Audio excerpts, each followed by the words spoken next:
கண்களை மூடி ஜெபம் பண்ணுவோம். அன்பின் ஆண்டவரே, வேலைகளும் கொடுக்கத்தாவே அடியாளை மறைத்து நீங்கள் வந்து நீங்கள் பேசுங்க, நாங்கள் கேட்குறோம். இயேசு ஜெபிக்கிறோம் நல்ல பிதாவே, ஆமென். கர்த்தருடைய நாமத்துக்கு ஸ்தோத்திரம்.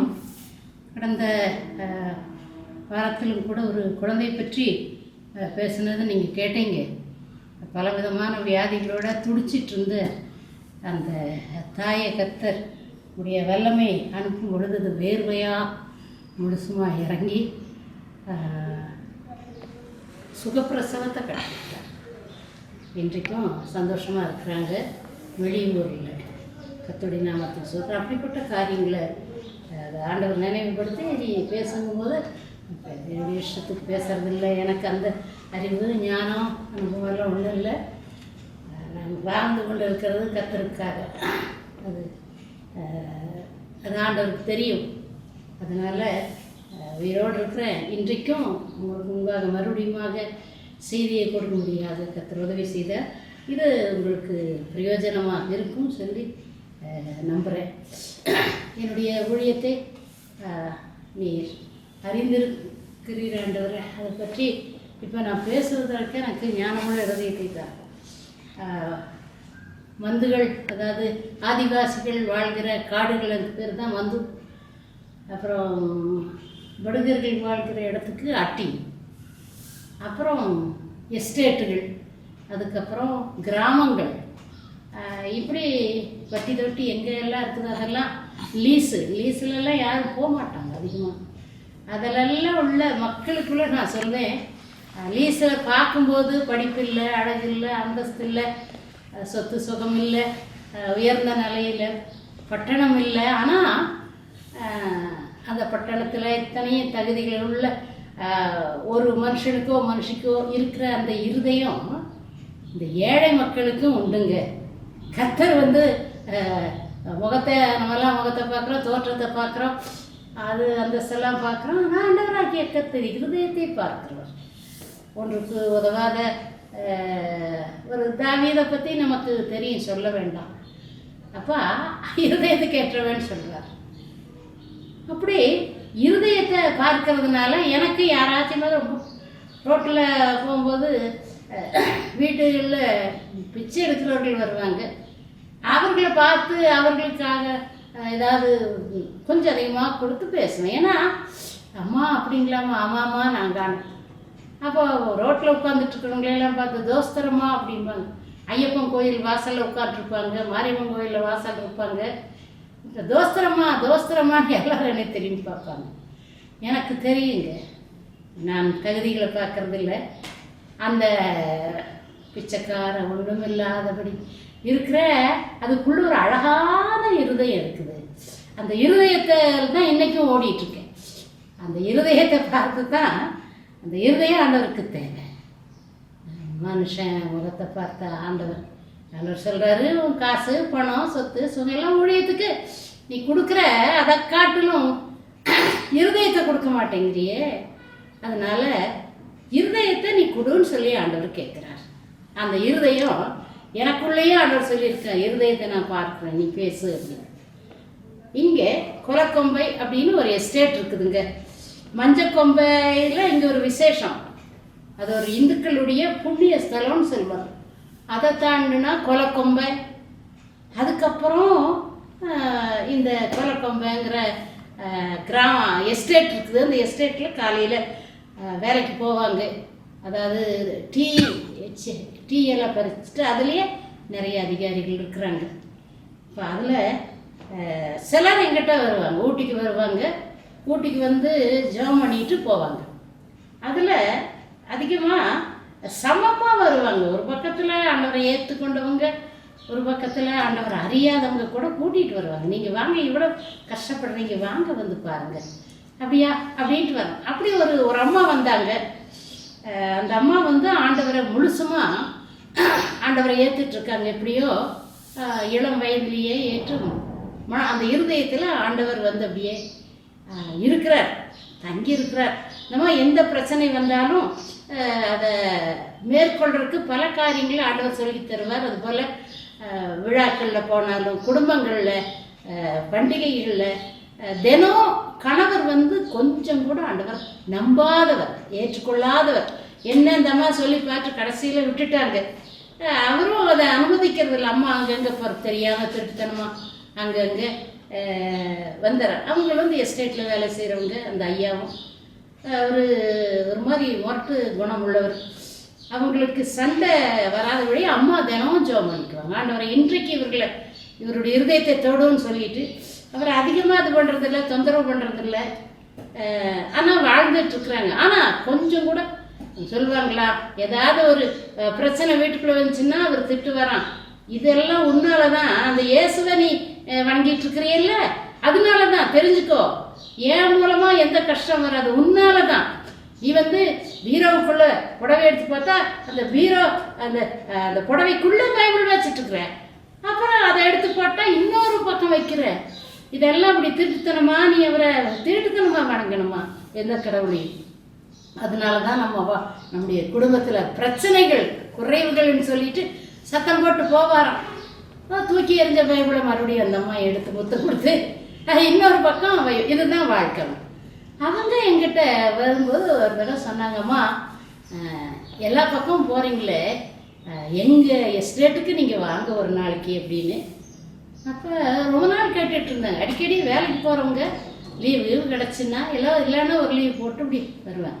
அவங்க அடிக்கடி இப்படி கேட்டுகிட்டே இருந்ததுனால எனக்கு வருஷம் அவ்வளோ தூரம் கேட்க விட முடியாது. நான் ஏன்னு சொன்னால், வாஞ்சை உள்ளவர்களை ஆண்டவர் நேசிக்கிறாருங்க.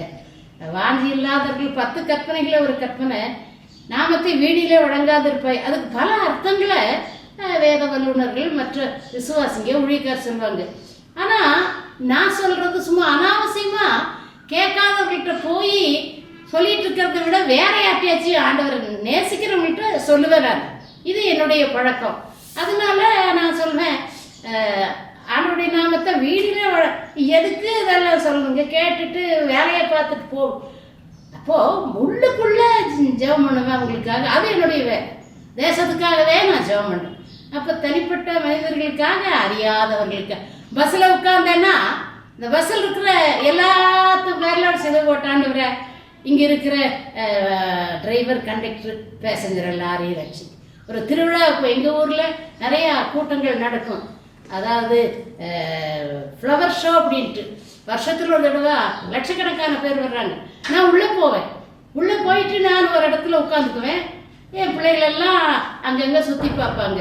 நான் அங்கே முக்காடு போட்டுக்கிட்டு அப்படியே லேசாக முக்காடு போட்டு ஆண்டவரே, இங்கே வர்ற போகிற மக்கள் எல்லாமே கண்டுகொள்ளணும், ஏற்றுக்கொள்ளணும். இது அதே போல் ஒரு கோயில் வழியில் ஒரு இந்து கோயில் வழியில் போகும்போது, ஆண்டவரே இவர்களும் உண்மை அறிந்து கொள்ளணும், முஸ்லீம் பள்ளி இவர்களும் அறிந்து கொள்ளணும்.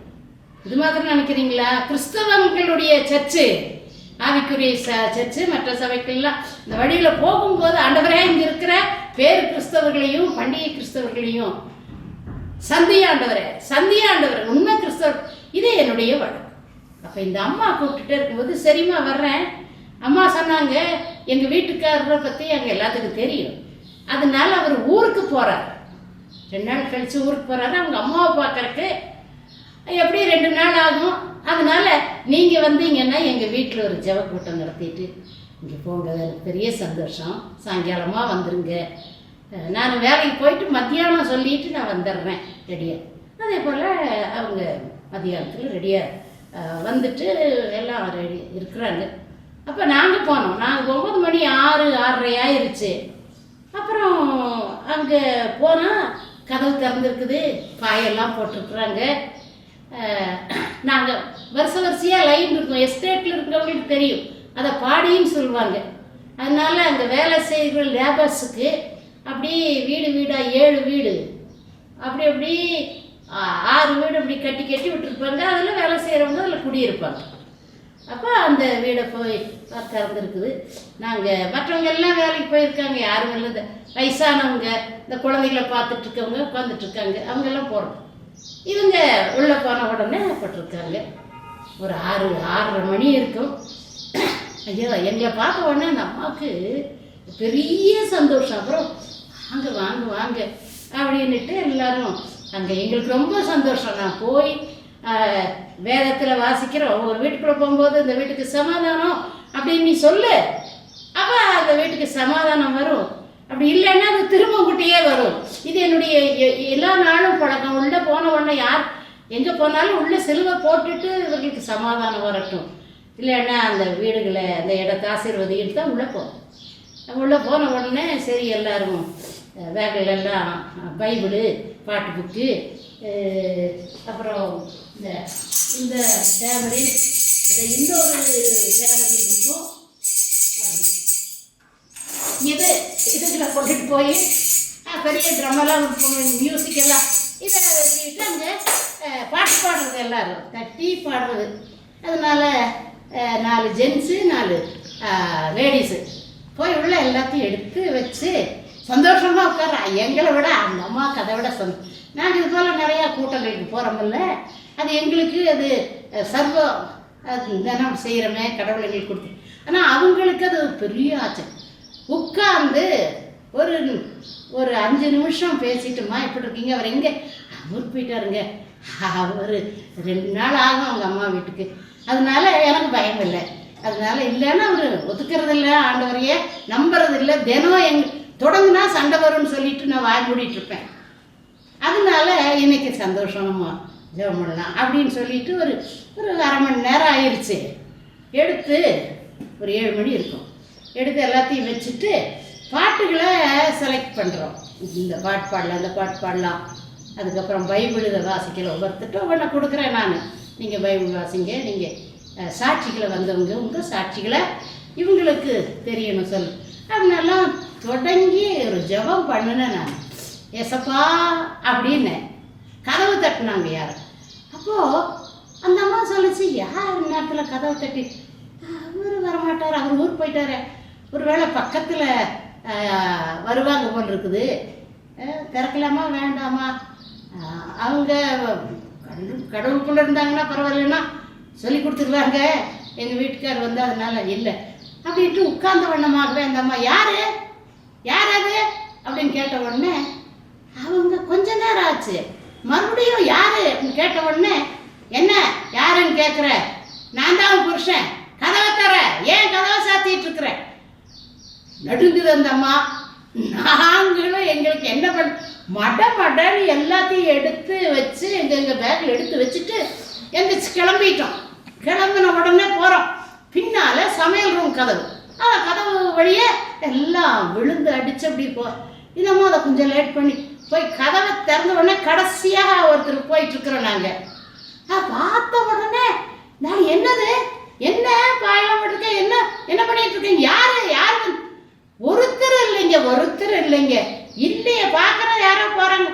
பின்னால் ஓடி வந்தார், நாங்கள் ஓடுறோம், அவரு பின்னால் ராத்திரி நேரம் பின்னால் ஓடி பக்கத்தில் அதே போல் சமையல் ரூம் கதவு அந்த லைனில் ஒன்று திறந்து அதில் எல்லாம் உள்ள ஓடி வரிசை உள்ளே ஓடிட்டோம். உள்ளே ஓடிட்டு அங்கே பார்த்த உடனே அந்த கதவையே நாங்கள் சாத்திட்டு நாங்கள் இந்த பக்கம் வந்து வாசல் வழியாக இப்படி போகிறோம். அப்போ அவர் வந்து அந்த கதவை பின்னால் சமையல் ரூம் கதவை தட்டுறாரு. அப்போ நாங்கள் அவங்கள்ட்ட சொல்லிட்டு போகிறோம், அவர் வந்துட்டாருங்க தெரியல, ஜெபத்தை கூப்பிட்டாங்க வந்தோம் அப்படின்னு. அப்படி போயிருங்க இந்த மனுஷன் பொல்லாதவர் போயிருங்க. அப்புறம் அங்கே போயிட்டு அதுக்கப்புறம் மறுபடியும் பின்னால் வந்து முன்னாலே பார்க்குறாரு, முன்னாலேயும் கதவை தட்டுறாரு. அவங்க என்னங்க யாரத்தையும் ஒருத்தர். அதுக்கு அடுத்த ரூமில் போயிட்டோம். அதுக்கு அடுத்தது அப்புறம் வீடு இல்லை. அதுக்கப்புறம் என்ன பண்ணுறதுன்னு தெரியல, தட்டிட்டு இருக்கிறார் அந்த கதவு இந்த கதவு. அப்புறம் பின்னால் லைட்டும் இல்லை, அந்த எஸ்டேட்டுக்குள்ள லைட் இல்லை, படிக்கட்டு இருக்குது. அடுத்த மேலே அந்த லைனுக்கு போகிற படிக்கட்டு இருக்குது, கீழே படிக்கட்டு இருக்குது. இது ஒரு சாக்கடைங்கெல்லாம் பாத்திரம் கழுவி அந்த குப்பை அது போட ஒரு சாக்கடை ஒரு இவ்வளோ ஒரு 2 அடி 1.5 அடி அகலம். அதை போய் நாங்கள் மட்டன்ட்டு இனி இந்த வீடுகளுக்குள்ளே இருந்தால் நமக்கு பெரிய பிரச்சனையாயிருன்ட்டு ஓடுறோம். ஓடி போனால் அந்த சாக்கடையில் நான் தான் முதல்ல விழுந்தேன். கால் முட்டி உடஞ்சிருச்சு, ரத்தம் வருது. இவங்கெல்லாம் வந்து இன்னும் கொஞ்சம் பேரெல்லாம் அதில் காலில் அந்த சாக்கடையெல்லாம் வச்சு படிக்கட்டு ஏறும்போது சிலர் உருண்டுட்டோம். அப்படி படிக்கட்டில் ஏறி பிடிச்சி ஒருத்தரை பிடிச்சா ஒருத்தர் விழுகிறோம். அப்படி கஷ்டப்பட்டு முடிக்கால் போட்டு அப்படி ஏறி மேலே ஒரு வீட்டுக்கு போனால் அந்த மேல் அந்த வரிசை அந்த லைனில் ஒரு கதவு திறந்துருக்குது. ஒரு கதவு திறந்துருக்கு, அதில் ஒரு ஏசப்பாவுடைய ஒரு அழகான ஃபோட்டோ இருக்குது. அவங்க கிறிஸ்தவங்க. இதை பார்த்தவொன்னே ஒரு பெரிய தைரியம் இல்லைன்னா அப்படி ரோட்டில் ஓடி இருக்கலாம். அதை பார்த்த உடனே இந்த உள்ளே போன உடனே அவங்க எங்களை பார்த்து, யார் நீங்கள், வாங்க வாங்க, நாங்கள் கிறிஸ்தவங்க, நாங்கள் ஊழியர், வாங்க வாங்க வாங்க அப்படின்னோடனே நாங்களே முன்னாள் கதவு சாத்திட்டோம், அது கதவும் சாத்திட்டோம். என்னன்னு கேட்டாங்க. இந்த மாதிரி விஷயத்தை நாங்கள் சொன்ன உடனே, அடடா அப்படியா, ஐயோ அவர் கொஞ்சம் கடினமான மனுஷனாச்சே, சரி சரி நீங்கள் இங்கே இருங்க, உங்களுக்கு சாப்பாடு செய்கிறேன், இங்கே தங்கிக்கிங்க நீங்கள் அப்படின்ட்டாங்க. எனக்கு ரொம்ப சந்தோஷமாக போச்சு. இல்லைன்னா அந்த நேரத்தில் பஸ் இல்லை, ஒன்றும் இல்லை. அப்போ ரொம்ப சந்தோஷமாக சரிங்க அப்படின்னா அவங்க எங்களுக்கும் ஒரு 4 பாய், ஒரு 4 கம்பளி, அதில் ஜென்ஸு ஒரு பக்கம், லேடிஸ் ஒரு பக்கம், போத்தியும் போத்தாமல் சரியான குளிர், பனிக்காலம் வேறு. என்ன பண்ணுறது, அப்படியே உட்காந்துட்டு கொஞ்சம் நேரம் அம்மா எங்கள் கிட்ட பேசினாங்க, அம்மா ஐயாவும் பேசினாங்க. இப்படித்தாங்க கிறிஸ்தவங்களுக்கெல்லாம் அப்படி தடை தான் வந்திருக்குது, என்ன பண்ணலாம் அப்படின்ட்டு. அப்புறம் சாப்பிடலையே, இல்லைங்க சாப்பிட்டுட்டு வந்துட்டோம், போய் பேசுகிறோம் நாங்கள். ஆமாம், ஏன்னா தொந்தரவு தங்குறதுக்கு இடம் கொடுத்துட்டாங்க ராத்திரி நேரத்தில். அதுக்கப்புறம் காலையில் எழுந்திரிச்சோம், பல்லு விளக்கல, பாத்ரூம் போகலை. நாங்கள் கொண்டுட்டு போன ஒரு ட்ரெஸ்ஸு, ஏன்னா அன்னைக்கு நைட் இருந்துட்டு காலையில் வரும்போது அந்த ட்ரெஸ்ஸை போட்டுட்டு வருவோம். நாங்கள் உடனே ட்ரெஸ் எல்லாம் மாற்றிக்கிட்டோம். ஒரு 4-5 மணிக்கு எழுந்திரிச்சு மாற்றிட்டோம். பல்லு விளக்கறதுக்கு தண்ணி கேட்கல பார்க்க. உடனே அந்த அம்மா எழுந்திரிச்சாங்க. ஊட்டியில் எங்களுக்கு கொஞ்சம் ஊழியம் இருக்குதுங்க, ரொம்ப சந்தோஷம், அவங்களுக்கு ஒரு ஜெபம் பண்ணிவிட்டு நாங்கள் போயிட்டு வர்றோம் அப்படின்னு உடனே அந்த மஞ்சக்கொம்பையிலேருந்து அப்படி வர்ற ஒரு பஸ்ஸு அங்கே ஹால்ட் பண்ணும். அந்த எஸ்டேட்டுகளில் ஹால்ட் பண்ணிவிட்டு அதுக்கப்புறம் காலையில் 6 மணிக்கு அந்தந்த ஊருக்கு போகும், ஊட்டிக்கு வரும். அப்போ அது எங்களுக்கு தெரியும். உடனே நாங்கள் எல்லாம் போய் அந்த வண்டிக்கு, அந்த பஸ், அது கண்டக்டர் டிரைவரு கூட இன்னும் வரல. நாங்கள் அங்கே உள்ளே போய் உட்காந்துட்டு எல்லாம் முக்காடு போட்டுக்கிட்டு தலையை கீழே போட்டு யாரும் எங்களை பார்க்கக்கூடாதுன்ட்டு தலையில் முக்காடு போட்டுட்டு உட்காந்துட்டு இருந்தோம். அப்புறம் அவங்க வந்தாங்க, நாங்கள் வந்து சேர்ந்தோம். வந்து வழியில் நாங்கள் போகிறோம்க்கா அப்படின்னு சொல்லி சொன்னாங்க.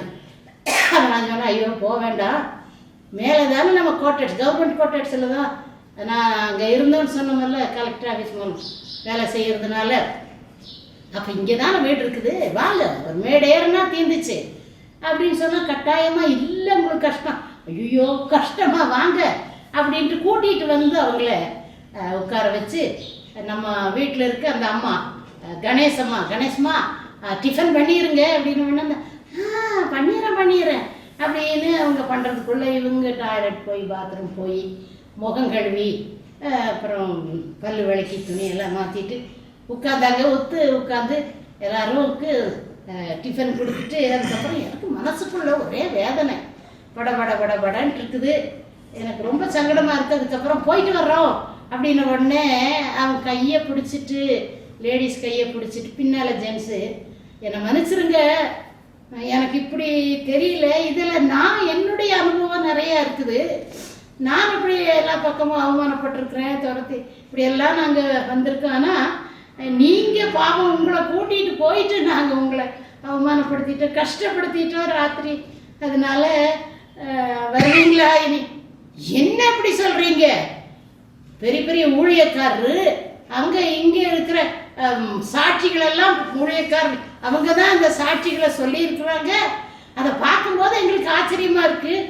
அந்த அனுபவத்துக்குள்ளாக நீங்கள் எங்களை நடத்திட்டீங்களே, எங்களுக்கு ரொம்ப சந்தோஷம். இந்த அனுபவம் எங்களுக்கு புதுசு, ரொம்ப கடவுளுக்காக, ஏசப்பாவுக்காக நாங்களும் அவமானப்பட்டு உருண்டு புரண்டு இப்படியெல்லாம் வந்து பயந்து கொண்டு என்னமோ திருடங்கள் பொல்லாத காரியங்களை செய்துட்டு ஓடுறவங்களை காட்டிலும் ஓடி வந்தோமே, அதனால எங்களுக்கு ரொம்ப சந்தோஷமா இருக்கு. கூப்பிடலைன்னா தான் எங்களுக்கு உங்கள் பேரில் வருத்தம், கூப்பிடுங்க, இதை விட காரியமாக இருந்தாலும் இப்போ எங்களுக்கு அனுபவம் ஆயிடுச்சு, முதல் அனுபவமே ரொம்ப சந்தோஷமாக இருக்குது, அதனால எங்களை கூப்பிடுங்கன்னு சொல்லிட்டு சந்தோஷமாக போனாங்க. இதை காட்டிலும் பலவிதமான போராட்டங்கள் அடியாளுடைய வாழ்க்கையில் வந்திருக்கு. நான் ஆரம்பத்தில் பட்ட பாடு சொல்ல முடியாது. முன்னால் விட்டு பின்னால் சிரிப்பாங்க. நீ நேற்று சினிமாவுக்கு போயிட்டு இருந்தா, முதல் நாள் கதவு சம்பாதிச்சுட்டு உட்காந்துருந்தா, இன்னைக்கு போகிற பெருசாக என்னமோ பைபிளை தூக்கிட்டு போகிறா அப்படின்னு பின்னால் இருந்து சிரிக்கிறத பார்த்துருக்கேன். இப்படி இன்னும் சிலர் கொஞ்ச நாளான உடனே இவர் நல்லா இருக்கா பார்க்கறதுக்கு. அங்கே போகிறா இந்த டோடா காலனிக்கு, அதான் அதில் ஒரு அம்மா சொல்கிறாங்க, கெட்டு நாசமாக போயிடுவேன், இவ பார்க்கறதுக்கு நல்லா இருக்கா, நிச்சயமாக யார்ட்டையாச்சும் பழகி துரத்தி விடுவேன், என்னென்னமோ பேசுகிறாங்க. என்னமோ பெரிய விழாச்சுன்னு நினச்சிட்டு இருக்கிறா, பெரிய மொழி இவெல்லாம் டிஜிஎஸ்ஸா என்னென்னமோ பேசி அத்தனை அவமானத்தையும் நான் சேர்த்து அதை ஏற்றுக்கிட்டு இருக்கிறதுனால தான் இன்னைக்கு நான் உங்கள் முன்னால் நினைக்கிறேங்க. கர்த்தர் அவரை கனம் பண்ணுறவங்கள கனம் பண்ணுறார். அது ஒரு நாள் அந்த வார்த்தையெல்லாம் பொய் கிடையாது. அதனால இந்த அந்த நாட்களில் செய்த ஊழியம் அதே எஸ்டேட்டில் ஒரு அற்புதத்தை செய்தார். அதுக்கப்புறம் நிறைய அற்புதம் நிறைய பேர் ஏற்றுக்கொண்டாங்க. அதை நான் உங்களுக்கு அதை கண்டிப்பாக பாருங்க. நீங்கள் கண்டிப்பாக என்ன வேலை இருந்தாலும் ஞாயிற்றுக்கிழமை சாயங்காலம் 6 மணிக்கு ஜாய் டிவி, இந்த ஜாய் டிவி ரொம்ப பேருக்கு பிரயோஜனப்படுறாங்க. அந்த நாட்கள் எல்லாம் ஜாய் டிவிலெல்லாம் சில பெண்கள் அதிகம் பேசுறது. இன்றைக்கு ஜாய் டிவியை போட்டு பார்த்தா எனக்கு ரொம்ப பெருமை. ஏன்னா எங்களுடைய இனம் நிறைய பெண்கள் அழகா பேசிட்டு இருக்கிறாங்க. அதனால நீங்க பாருங்க, ஜாய் டிவியில நீங்களும் பேசலாம், அழகா நேரத்தை கொடுக்குறாங்க. அதனால அடுத்த வாரம் ஞாயிற்றுக்கிழமை இதே நேரத்தில் நான் பேசுவேன். இங்க பாருங்க, கர்த்தர் உங்களை ஆசீர்வதிப்பார், பலப்படுத்துவார். பயந்துட்டு இருக்கிறீங்களா? பயப்படாதீங்க. கர்த்தருக்கென்று நம்ம எழும்பி நிற்போம்னு சொன்னா நிச்சயமாக ஆண்டவர் நம்மை ஆசீர்வதிப்பார். சந்ததிகள் தான் ஆசீர்வாதமா. அவர் மேல ஆசீர்வாதம்னு சொன்னா எனக்கு தான் அப்படின்ட்டு இல்லைங்க.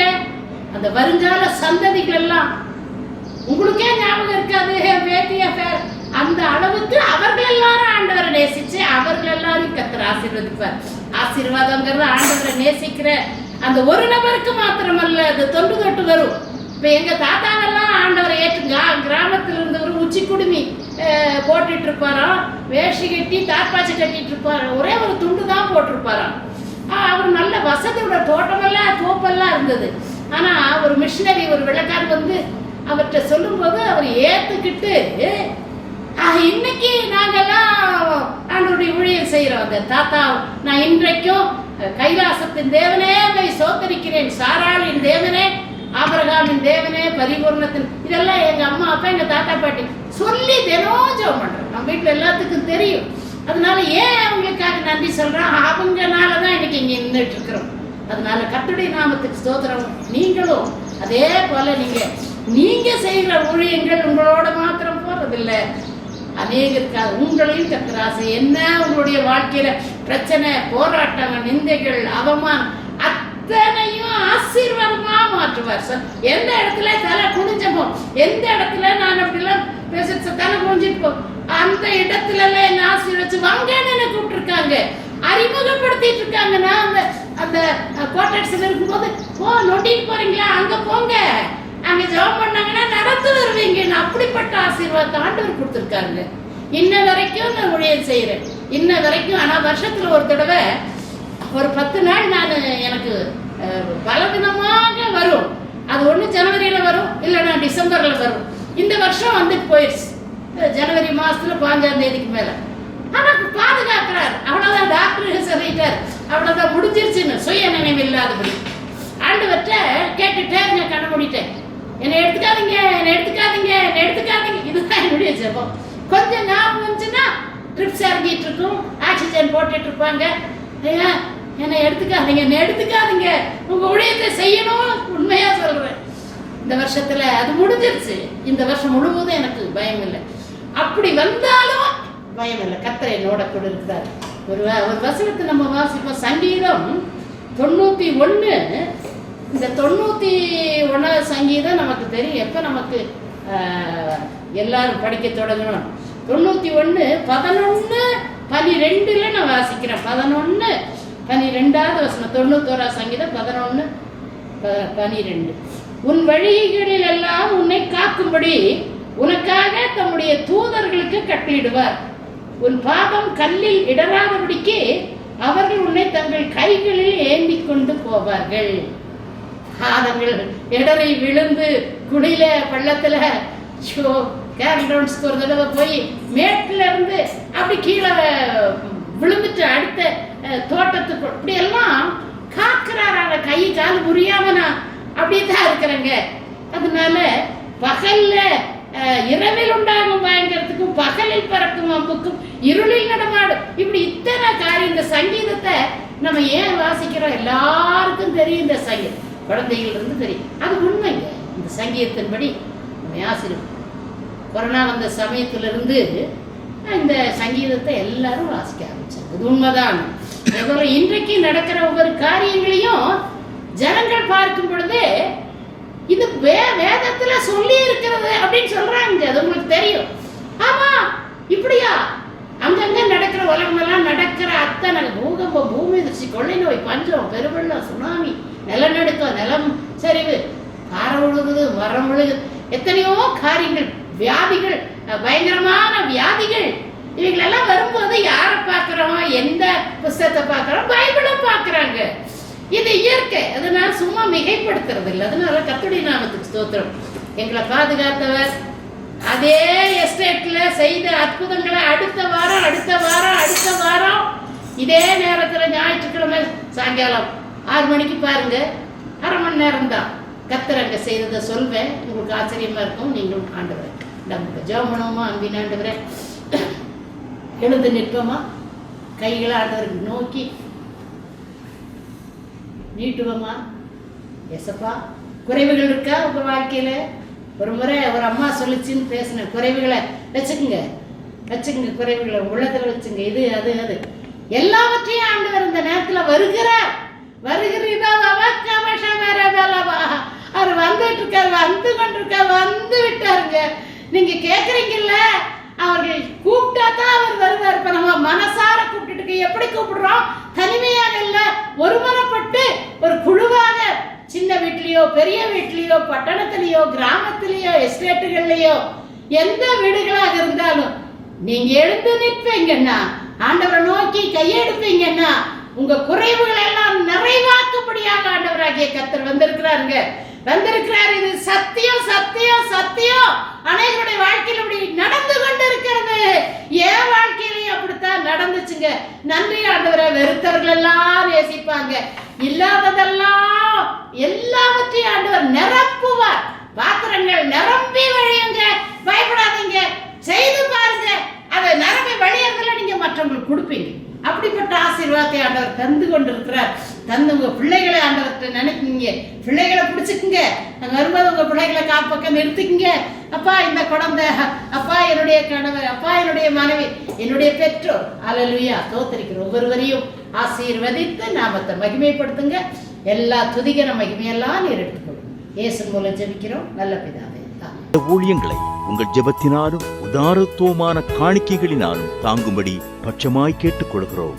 மேலும் இந்த ஊழியத்தின் கட்டிட நிதிக்காக சகோதரி Esther Selvarani, Canara bank account number 62222200505210, IFSC code CNRB 00162330, சேரிங் கிராஸ் பிரான்ச் ஊட்டி 603001.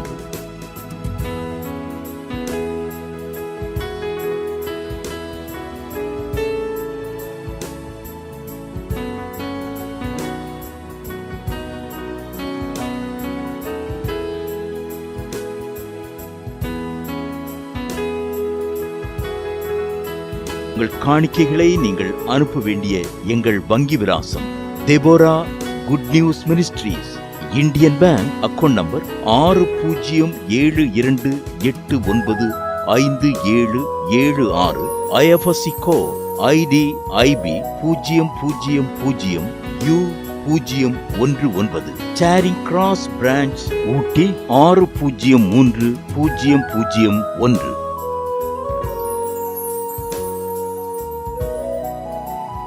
மேலும் எங்களுடைய போன்பே எண்கள் 9443604157. கர்த்தர்தாமே உங்கள் அனைவரையும் ஆசீர்வதிப்பாராக. கேட்ட செய்தி உங்களுக்கு மிகவும் ஆசீர்வாதமாய் இருந்திருக்கும் என்று நம்புகிறோம்.